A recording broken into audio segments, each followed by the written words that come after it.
Bismillahirrahmanirrahim. Assalamualaikum warahmatullahi wabarakatuh. Alhamdulillah, bertemu lagi di akun YouTube Wewin Official.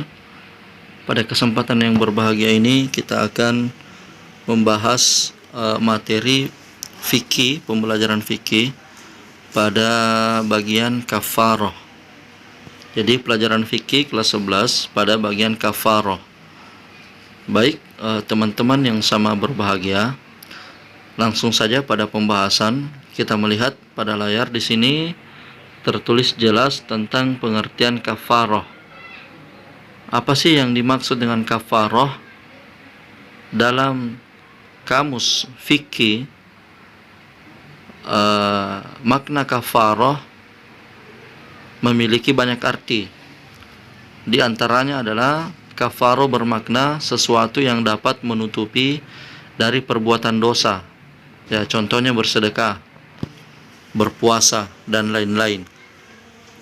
Jadi bisa juga diartikan bahwa kafarah itu adalah tebusan dosa, atau kafarah itu denda yang harus dibayar manakala seorang manusia melanggar sebuah aturan syariat Islam. Itulah yang disebut dengan kafarah.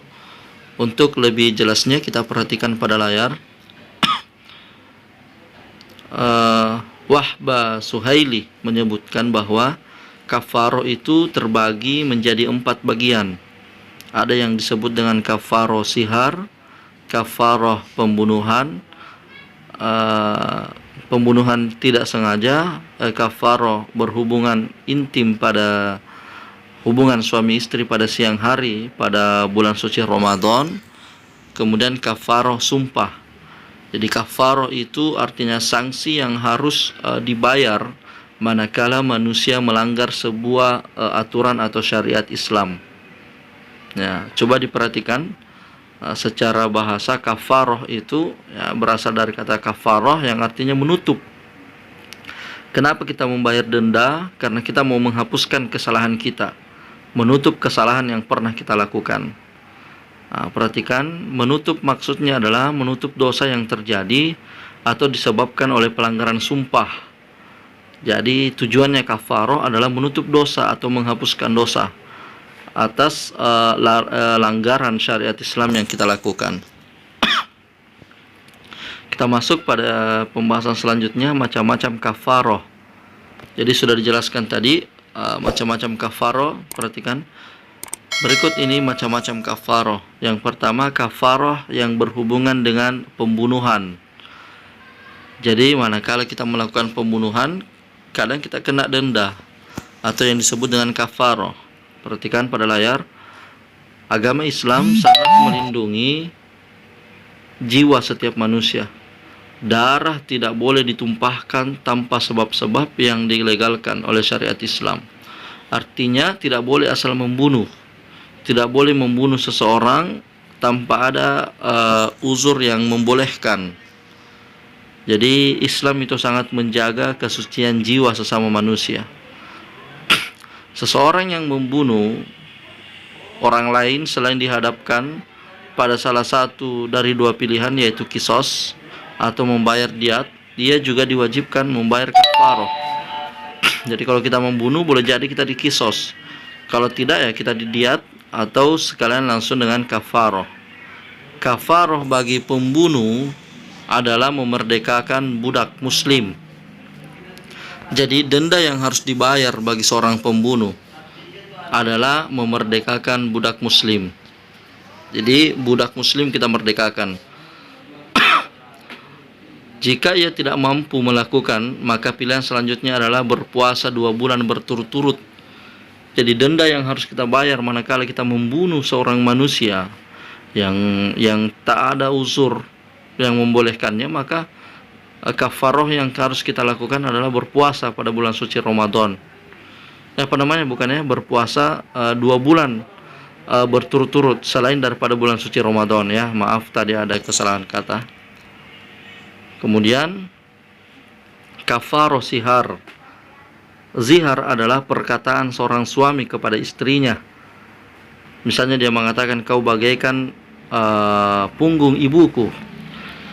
Ini perkataan yang tidak boleh diucapkan oleh seorang suami kepada istri, karena ini sama halnya mengatakan bahwa istrinya itu tidak boleh dia gauli, atau dia mengatakan saya tidak mau menggauli kamu. Pada masa jahiliyah zihar dianggap sebagai talak. Makanya ini hati-hati mengucapkan perkataan yang ketika kita emosi, ya. Akan tetapi setelah syariat Islam itu turun, ketetapan hukum zihar yang berlaku di kalangan masyarakat jahiliyah dibatalkan. Syariat Islam menegaskan bahwa zihar bukanlah talak dan pelaku zihar wajib menunaikan kafaroh. Misalnya dia mengatakan saya tidak akan menggaulimu, atau dia mengatakan kamu seperti punggung ibuku, maka hukumannya kafaroh yang harus dia lakukan, ya seperti dengan aturan yang ada dalam Islam. Kafaroh seorang suami yang menzihar istrinya adalah memerdekakan hamba sahaya. Sekarang kita cari hamba sahaya di Indonesia ini ya susah ditemukan, bahkan tidak ada.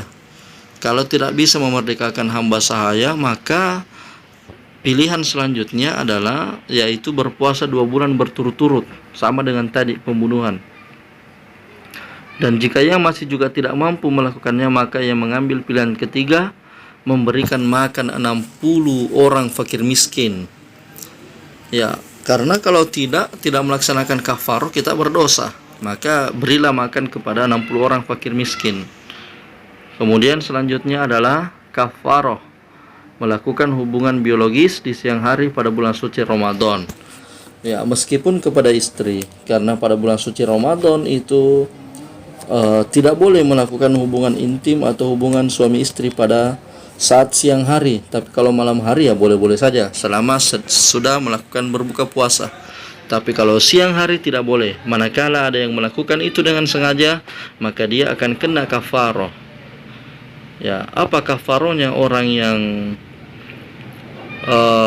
melakukan hubungan suami istri di siang hari? Ya, kita lihat di sini. Ya, dia kafarohnya mengikut pada kafaroh zihar. Apa tadi kafarohnya zihar? Kita kembali ke atas. Kafarohnya zihar adalah memerdekakan hamba sahaya.